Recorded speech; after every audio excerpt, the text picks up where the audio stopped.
My dad's close friend keeps infantilizing me to piss me off, and my dad refuses to stop him, so now I'm goo goo gaga never speaking to him again. Posted by you/call me Desdenova 42. Years ago, my dad met Harold through mutual friends, and they hit it off. I was 18 and in college when I met him, and we never had a close relationship. However, he always seemed to think of himself as a family friend and was extremely infantilizing and condescending toward me. Every time I saw him, I tried to tell myself it wasn't that bad, only for him to prove me wrong less than a minute later. Harold would disrespect my boundaries, say things like, "You're not 19, you're a baby," while I was talking to other people, and patronize me, my education, or my hobbies whenever he had the chance. He always noticed that it annoyed me, to which he'd playfully ask if I hated him. I always said no, but only for my father's sake. The final straw came the day Harold interrupted a barbecue to say, "I really like you, even though you're an impolite brat." I was 20 years old. I'd been quiet all day, working on a paper during the barbecue, but replied patiently and politely whenever anyone addressed me. And even if that hadn't been the case, I knew he didn't have the right to talk to me like that. After that, I started making an effort to avoid any events I knew he'd be attending. Yesterday was my father's girlfriend's birthday. They threw a small lunch party at my dad's apartment. I went there with my fiancé and our 6-month-old son. Harold was there.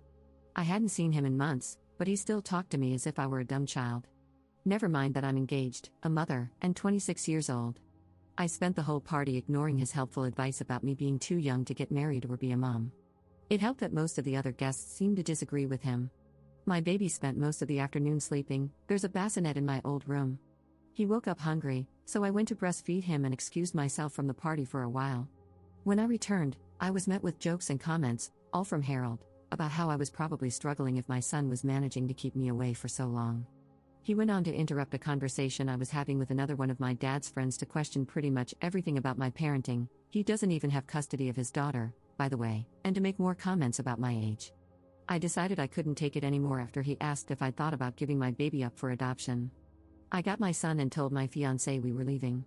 We said goodbye to everyone except Harold. When we got to the door, Harold came to ask why we were leaving. I tried to make up an excuse, but he kept trying to make us stay. After a small back and forth, he jokingly asked if I hated him. And this time, I said, "Yes, I do. Can we go now?" He didn't say anything, and we left. On the way home, my fiancé said he was proud of me.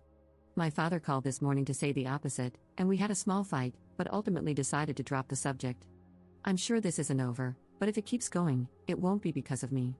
This is far from my proudest moment, and a small part of me regrets it, but I'm done with that guy. Edit. Jesus Christ, that's a lot of comments. To answer some common questions: 1. I don't think Harold is in love with me. 2. Harold didn't tell me to give up my son, he asked if I thought of doing so when I got pregnant. It was still an awful question, especially since he interrupted a conversation I was having with someone else, my dad's girlfriend's pregnant friend, who was asking about my own pregnancy and delivery, to ask it. 3. I don't like making a big deal out of things unless necessary. If I'm uncomfortable, I leave. If I don't like someone, I avoid them. It's usually less stressful. 4. The fight between my father and me ended when I told him about the adoption comment. I don't think he understands that's not the only reason I left, but it was definitely the final straw. 5. I really don't need my father to stop being friends with Harold. He's a grown man capable of making his own crappy decisions. 6. I never told my dad I hated Harold because I never thought I had to like him in the first place. He's my father's friend, not mine. And I've been distancing myself from Harold since I was 20, meaning I haven't seen him much in the last 6 years. 7. My fiancé was on the other side of the room and wasn't listening to Harold's comments. I filled him in when we got to the car. He's 100% on my side. Update 8 days later. Hey guys, I wasn't going to write an update, but I just got some free time, so I figured I'd fill you in. I'll start by addressing the very frequent assumption that Harold has feelings for me. I really don't think that's the case.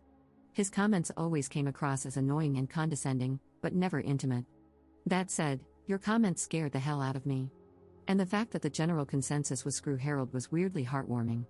I also want to add that, while I did regret what I said a little, I never doubted I'd done the right thing. I think most of my regret came from realizing that my 8 years of keeping the peace were over. It took some time for the relief to sink in. Truth be told, I've been wanting to do this since the barbecue incident, which was when I went from I don't like that guy to I can't stand that guy. My father called Harold the day after I made my previous post. When confronted about the adoption comment, Harold tried to twist it as him being genuinely concerned about me becoming a mom so soon and claimed that he didn't think I knew what I was doing. He did apologize to my father, but I don't buy any of that. The next day, my dad told me about the call. He said I should forgive Harold for what he thought was an honest misunderstanding. He also told me I should apologize too, since I'd overreacted by telling Harold I hated him for such a small reason. Many of Harold's past comments were made with my father nearby. They often happened in the middle of conversations with other people, so he'd be too distracted to notice. Even when he was present, he usually didn't register them. My dad doesn't pay enough attention to anything that doesn't either concern or anger him, and he'll likely forget it until something else upsets him later. He's like a roided-up goldfish.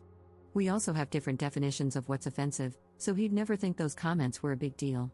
I told my father I wasn't exaggerating when I said I hated Harold and that the adoption comment was far from the only reason. I listed most of the condescending treatment and comments I could remember, including the ones from the party. He didn't remember any of them. I made it clear that I'd hated Harold for years before the party, and that I had nothing to apologize for. I then stated that I'm no longer coming to any events Harold is invited to. My father doesn't need to stop being friends with him or stop inviting him, but he can no longer expect me to show up as well. I'll ask him beforehand, and if he lies, I'll leave. My father called me dramatic, but I pointed out that I've been avoiding Harold for 6 years, and no one even noticed, so it clearly wasn't a problem. I've only seen him a handful of times since the barbecue incident, and only twice for more than a few minutes, the lunch party last week and another party back when I was pregnant. It obviously didn't ruin my father's life. I'm not obliged to like his friends any more than he is to like mine. There was some back and forth, but he agreed to my terms. We spoke yesterday about something else, and he mentioned Harold was upset. I ignored that. I'm not going no contact with my father. Yes, I'm very well aware he's a jerk, and I came really close to cutting ties with him in the last few years, but I ultimately decided it wouldn't really fix anything. Maintaining my relationship with him has gotten a lot easier since I moved out, as we only see each other a couple of times a month. He gets frustrated that I don't call or text much, but he doesn't complain about it anymore. I don't see the point in going no contact with someone who no longer has any say in how I live my life. I'd rather just take note of what my father did wrong when I was growing up and make sure to raise my own kid differently. He's on thin ice, though, and has been for some time. He's not allowed to babysit, mostly because I don't trust him to spend more than an hour alone with the baby without falling asleep on the couch. I started pushing for him to go to therapy back when I got pregnant, and he finally began in June. His behavior around me and my younger sister, who still lives between our very divorced parents, has improved a lot since then, and I've made it clear that he won't be allowed near my son if he stops attending. This is the first time in my life my father has improved his behavior. It's hard to be hopeful, but I'm trying. And if I ever do go no contact with my father, it won't be because of effing Harold. So that's it. Overall, I'm glad I don't have to deceive anyone anymore. My relationship with my father is rocky, but I won't dwell on it. My main responsibilities are my son, my fiancé, and my job, and that's not changing anytime soon. Second update 1 year later. Hey guys, wow, I can't believe it's been over a year since I last posted about this. I planned on updating earlier, but these past few months I've been caught up with raising a toddler, getting married, yay, working like crazy, and rewatching old TV shows. Needless to say, I've been busy. Openly avoiding Harold has been working pretty well.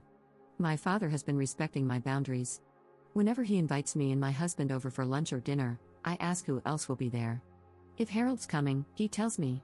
He hasn't lied so far, and doesn't usually insist when I tell him I'm not coming. Since my last post, I've only seen Harold once, at my dad's birthday party a few months ago. Yes, I knew he'd be there. My father promised he'd tell him not to talk to me.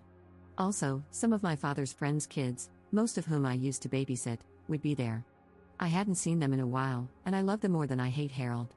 I ended up spending most of the party with my son and the kids. Harold didn't talk to me at all, so I guess my father was true to his word.